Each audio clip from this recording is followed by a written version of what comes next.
Hello, welcome to Serving the Valley. I'm Roy Justice.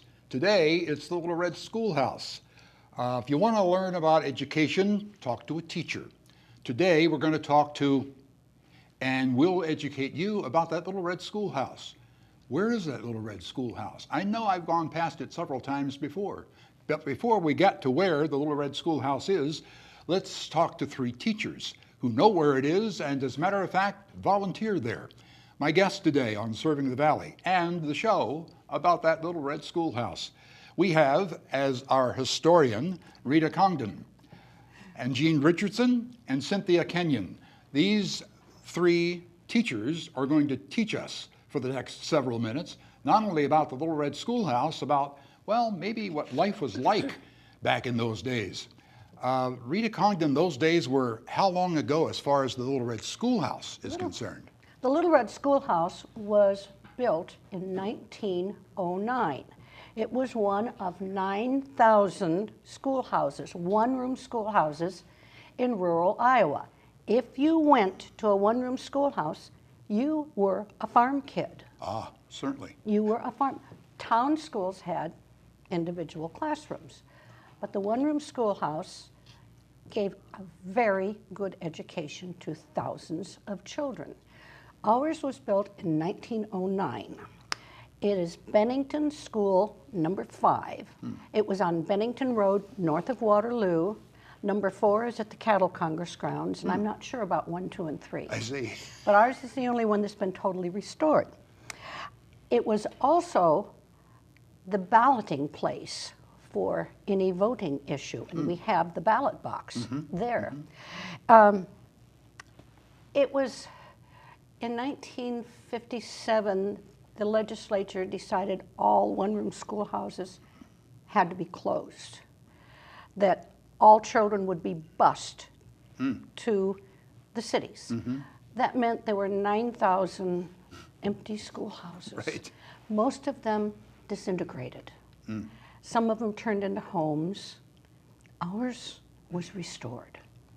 It sat empty for a while, and then Blackhawk County Preservation Commission bought it for $1,000 and moved it to Blackhawk Park, which was a wonderful idea at first. But every time the river came up, the schoolhouse was not accessible. Right. Roads were not like they are in Blackhawk Park today. Okay. School buses had a hard time maneuvering, so the place really wasn't used. And then when the riverfront beautification project came up in Cedar Falls from Franklin to Main Street, the Questers group in town here purchased the schoolhouse and put it right here and gave it to the Historical Society. And it has been a museum ever since. Now there are 3 buildings that make up, is it called Sturgis Park? Yes. Okay. Well, yes. Okay. Riverfront Park, yeah. You have the Ice House, and then you have the old filling RAP station, yes. Okay. And the Little Red Schoolhouse. Schoolhouse. We're out right there in a row. Excellent. Now it's open when? It's open from May through October. It's open on Saturday, Sunday, and Wednesday afternoons. There is no charge. It's free admission. Come in and see what school was like at that time. How about that? Well, it's not just a place to visit any time of year regarding a museum kind of a building. It's also put to work. And over the summer, every summer for how many summers has the program been going on? I'm thinking about 20, I know I have been teaching for 20 years, the one-week programs. And I think it was about 5 years before that that we started this program. Now there's a little bit of history. There's a lot of history, but we have time for a little bit of history, because where I'd like to bring us up to is what's going on like now, the summer of this year. And that talks about what kind of programs are put together, because we'll have kids in that Little Red Schoolhouse, and what will they be doing? Let's find out from Jean and Cynthia, since they wrote the curriculum. They are contributors to our program in this way. What will they be doing this year in that Little Red Schoolhouse? They will be very busy. Jean is the lead teacher for our team, and she wrote curriculum this year. This is the 150th year for the fire rescue in Cedar Falls. Okay. So the Historical Society's exhibit is on fire rescue, 150 years of fire rescue. So that's our theme at the Little Red Schoolhouse. And so we have lots of group activities planned. We have experiments involved around fire. We'll be talking about good fires and bad fires. And Fire will come and visit us. the fire department's coming to visit us, and we will go up to the Historical Society to visit that exhibit. A field trip. It will be a field trip. Okay. 100 years ago, did they take field trips? Or were they coming in from the field to the schoolhouse? We talk about they probably rode their horses or they Okay. walked a ways to get to the school. And that was their main field trip, like you said. They came to the school. Okay, all right. So, okay, so that's the theme, and that's part of what the curriculum is. What else is going to be explored this summer in those sessions? We change our curriculum every year. So because we have students that repeat, they love coming to the schoolhouse so much. Kids can come between first grade, they have to finish first grade, and they can come through sixth grade. Okay. So we have all those grade levels that come. We run a different curriculum focus every year. Okay. This year, as Jean said, it's the fire. Last year it was inventions. The year before, it was the pioneer time. We've done transportation. So our activities will center around what we know about the fire, like Jean was saying. Mm-hmm. We sing, we have recitations, we do a lot of crafts. We are an interactive museum. We have all of these things that kids would have used in the early 1900s to play with for recess. We have 2 recesses a day. Our morning, we have them for 3.5 hours. We have the toys that the kids would have used. We write on slates. We have our corncob checkers for our homemade checkerboard. We have McGuffey readers. We write with a quill. Well, we try to write with a quill pen and ink. We have hoops that we play with. We use scraps of fabric to decorate corn cobs for corncob dolls. We do little weavings. Excuse me, is that an iPad I just saw? No. What is that? What is that? That's our slate. And the kids love using that. We also write on a sand table that has sand in it, and they can practice their letters and sentences and then erase it in the sand and start all over again. We have the older students working with our younger students, but we also tailor our curriculum, our math problems, our spelling words to a younger set and an older set. We might use air and use combustion. This year we might have fire and technology. We would talk about things, our math problems would be really interesting and relating to fire and trucks and all of that. Okay, one question I've got to add, and I don't want to go too far in the program because we're talking about an age mixture here from just past first grade all the way up into the 6th grade years, all in the same room. How do you do that? We do it very differently than how it was done in the 1900s. Okay. Our children are not the same children. When we think about the children coming off those farms, many times they seldom went into town. The father would take the mother's list and he would be the only one that went into town for weeks. The children's whole world was right there within their little community of people, their neighbors. And to go to school was really quite exciting. And to hear the other classes, as the teacher worked with each individual class, to hear what was going on would have been extremely interesting to them. They would have been very good listeners. And unfortunately, our children are not that good of listeners today. Oh, really? So we work very strenuously to make sure that all our children are involved all the time and they don't do a lot of just sitting and waiting. Rita?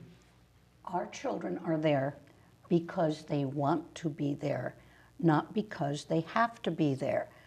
we don't have discipline problems. No, really don't. We get goofy every now and then, but you have to. You have to. But we just don't have any discipline problems, except a couple of my grandchildren did some naughty things one year, but they won't do that again. I don't know that we want to hear that. No. But we do reading and writing and arithmetic Spelling, and spelling. history, Okay. some sort. Geography. Yes. We have We're maps. together on that we one. have maps for geography. And then comes recess. Is the recess for the students or for the teachers? Yes. We go out with our students. Okay. Yeah. If I understand it correct, and recess would amount to what? This year we're doing it differently. This Okay. year we're going to have 2 breaks. The children do bring a lunch, and we have a lunch break, and then they will have free play. But earlier in the morning, we're going to have a planned recess where we're teaching them games that the children would have played at the country schoolhouse. The history of the Cedar Falls Fire Rescue. That's the curriculum that's going on as the summer goes by. Is there science involved in that as well? Yes, like the children will be making a pump that works, and we'll be talking about the 3 elements that make fire and how if you eliminate one, then you put the fire out. Okay, another part of what you do is craft making. I saw that some of this is on the website for the Little Red Schoolhouse. So in my extensive research, I came up with the fact that there were experiments and there was some craft making as well. What kind of craft making Well, do we're you? going to make candles Okay. because that was a helpful fire. Sure. We're going to be making some fire trucks. I think we might be coloring some Dalmatian dogs for some of our younger children. We're going to find out why the Dalmatian is associated with firefighting with our students this summer. Okay, now here in Cedar Falls, down at the Main Street station at 18th and Main, there's a little model of a Dalmatian dog, and a big model of a Dalmatian dog. I've wondered about that too. So if any kids are watching this, don't pay any attention to this, but I want to learn why.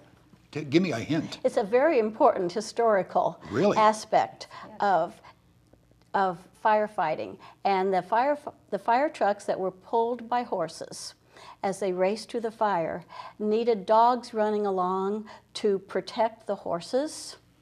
And so the Dalmatian was a common dog in England. Okay. It starts way back to the aristocrats in England, and they would have a dog. They found out that Dalmatians could run long distances, and they would usually have a pair run along the side of the carriage to keep dogs or robbers or to protect them away. And then it became a status symbol. The more dogs you had, the more important you were. I see. And then when they started having horse-drawn fire trucks and the fire carriage that was going to come out of the door, the dog would go out first to warn the people to get out of the way and then run down the street. Once it got to the fire, the dogs would protect the firefighters' equipment. Horses are afraid of fire, but with the calmness of the dogs, they could get the horses to bring the fire equipment closer to the fire. Excellent. See, we're learning something. We have teachers in the room. We're going to take a little time out, and when we do, you'll see a little bit more about the Little Red Schoolhouse. We'll come back in just a minute. Summer vacation is just around the corner, but if students or parents aren't ready for school to end, the Little Red Schoolhouse will be back in session starting in late June. It's more fun than like real school because I get to learn about like history and how other kids learned about school when they were my age. You get to experience what it was like in the olden days. Like this was what you would call a very old schoolhouse. It's a week of let's pretend. The teachers pretend, the kids pretend. We do not allow electronic devices. They didn't have any electricity at all, so they couldn't plug in computers. They didn't have phones, and they didn't have like iPods or iPads that you could like learn on or anything like that. The closest thing to a tablet these kids use is an old-fashioned blackboard slate with a piece of chalk. They don't have like whiteboards, it's chalkboards, unlike my school. We use slates for arithmetic, we use slates for geography, we can use slates for spelling. It was really hard for the teachers back then. it would go all the way up to 8th grade in this one-room schoolhouse. You didn't get as much help from the teacher because if you were older, then she like expects you to know what you're doing, and she expects you to like help the other kids. Of course, there is a break from lessons for recess, but even that is a learning opportunity. Children can play games kids have played for centuries, or are free to invent their own. You cannot bring a game from home because we want you to use your imagination. We want you to be creative. They're plugged in all the time at home, so it's nice to have them for a week of just not doing that. And they don't have a lot to go with here when it's recess time, and they create all sorts of fun games. Me and my friend's favorite game is when you have two sticks and there's a hoop and you throw them to each other and you try to catch them. I don't know what it's called, but it's fun. Registration is already open, so sign up today. There are 6 weeks to choose from throughout the summer, with classes running from 9 a.m. to 12:30 p.m. Monday through Friday each week. Visit cfhistory.org for more information and to download the registration form. Please note that this program is only for children who have completed 1st grade through 6th grade. For Cedar Falls Community Television, I'm John Stanish. Back to you, Chris. Actually, it's back to me, Roy. And we are with 3 teachers. The Little Red Schoolhouse is our topic for discussion on our program today. Rita and Jean and Cynthia are joining us to talk about what's going on at the Little Red Schoolhouse. If you have been past the Little Red Schoolhouse lately, you'll see some activity going on. In fact, several sessions during the summer months. And the day begins like what? As our students arrive, their parent or grandparent checks them in, they're greeted by both of us, and they grab... You might say there that we are Miss Jean and Miss Cynthia, because Okay. we would not have been married. Right. So, yes, we wouldn't be married, we wouldn't have children. Okay. So the students come, they sign in, and they grab something to play with, and they head out to our yard. And one teacher is signing them in, and the other teacher is out there with them, and they start playing. When it's time to ring the bell, it'll be one student's job to ring our bell, and we gather around the flagpole in the front of the Little Red Schoolhouse, and we say the Pledge of Allegiance. We say the early 1900 version of the Pledge of Allegiance. Okay. We sing America the Beautiful, and then the students line up in 2 lines, girls in one line, boys in the other line, by age. And they quietly file into the school, and they go to their desks, and they stand beside their desk, and they wait to say their manners. When they all get in, we greet the students, they greet Miss Jean, and they greet Miss Cynthia, and then they sit down. No, while they're standing, we do say the prayer. We begin every day as they would have begun years ago with a prayer. And we usually pray for the rain that came, that the crops are doing well, that the horse isn't lame anymore, you know, that Dad says things are looking good out in the farmyard. And there's new chickens, and there's chicks, and there's new kittens out in the barn. So we say prayer, and then the students sit down, and the teacher helper that checks the hands will go around and look at the students' hands, because they could be dirty after they played and came to school that morning and did chores, Oh, sure. because they've been up for a long time. Oh, yeah. And so they've deposited their lunchbox in our outer area also. There will be someone's job to go get our water. We have a bucket down here, and that simulates our water for the day. Although That's our drinking fountain. that's our also, drinking I fountain, see. but students have a bottle of water with them. We do have some homage to our students and Okay. the fact that it's summertime at the Little Red Schoolhouse, and they did not go to school in the summertime. So Okay. we need cold water, we have air conditioning, and we have fans also. But anyway, they'll go get water. The teachers' helpers will pass out some of the materials. We will do our curriculum right away. We'll begin with that. It might be spelling, it might be reading, it might be our science, our math project. They love to use the slates. and we always pull those out. I just can't help but think how times have changed over over these years in any number of topics that you just finished covering. A dictionary. There was something, Jean, you put in my mind a while back about a unabridged dictionary. dictionary, a very large. It was in the video. Okay. The unabridged dictionary, and it was Linda Bohr who said she tells the children this was their internet. I see. That was the only technology that you had. Right. Exactly. And we do use it quite a bit. When there's a word comes up, we try to expand their vocabulary and use lots of vocabulary development. And we'll have an older child go to the unabridged dictionary and look something up. Now, we referred to this earlier in the program, or one or two of you did, that discipline really was not that big a problem. It isn't for us. Okay. But back then, if there was a discipline problem, how was that handled? Historian. Yeah. It depended on whether you had a male teacher or a female teacher. Okay. A female teacher would have a more difficult time with some of the older boys. Boys sometimes took as much as 2 years longer to go through the 8 grades as girls because they were pulled out in the fall to help with the harvest, and they were pulled out again in the spring to help with the planting of the crops. Sure. And so some of these boys might be much bigger than the teacher. And I would think a female teacher would have a more difficult time with those boys.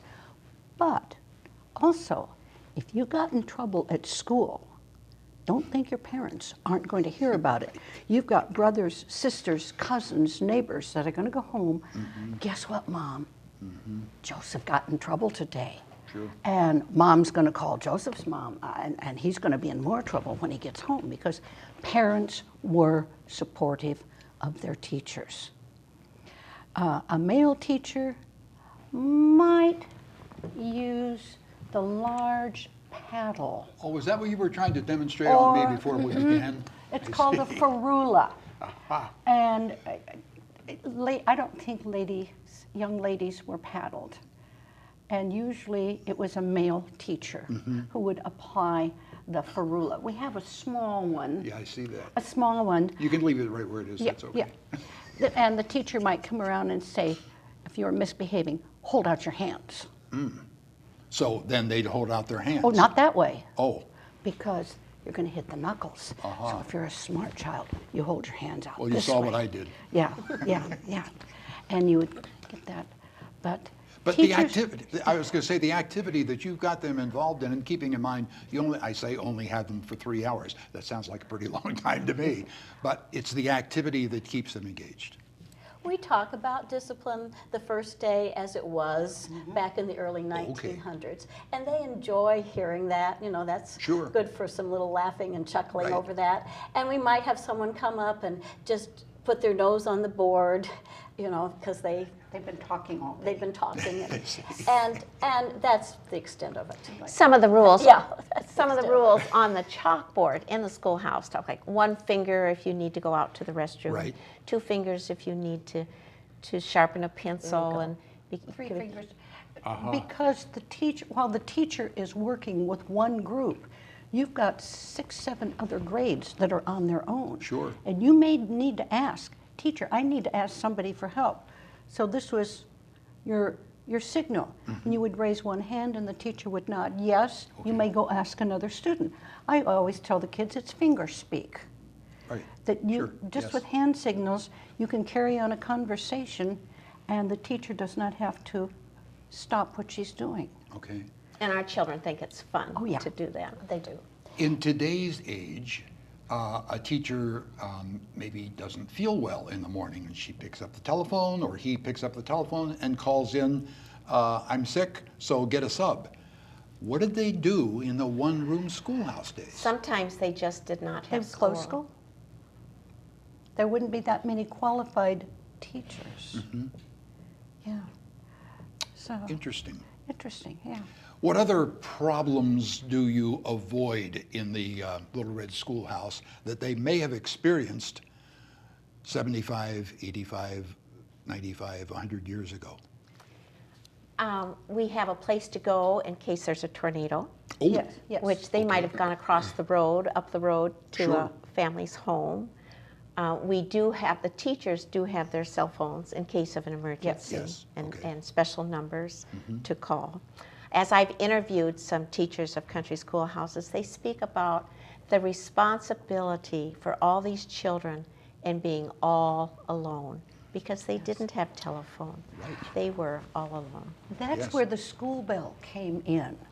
There would be a code, it would be different in each community, that if in the middle of the day you heard the bell ringing 4 times, pause, 4 times, Right. pause, that was a signal to the farmers around. And our bell here, when it rings on a clear day, you can hear it up at the university. Okay. So this would be, that was their signal that we have an emergency. And they didn't know whether the school was on fire, whether a child had fallen out of a tree and broken a leg, but there would have been, that was an emergency code that was common. So that they could call for, I mean, otherwise you'd have to send a kid to town for Right, help. certainly, yes. Or one of the kids just was not feeling well. Yeah, yeah. Can I add something about our Friday?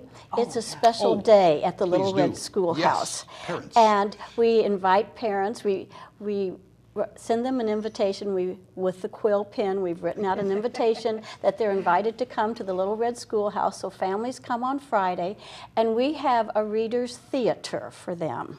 Because recitation, memorization and recitation was an important part of the Little Red Schoolhouse. So our students present their reader's theater.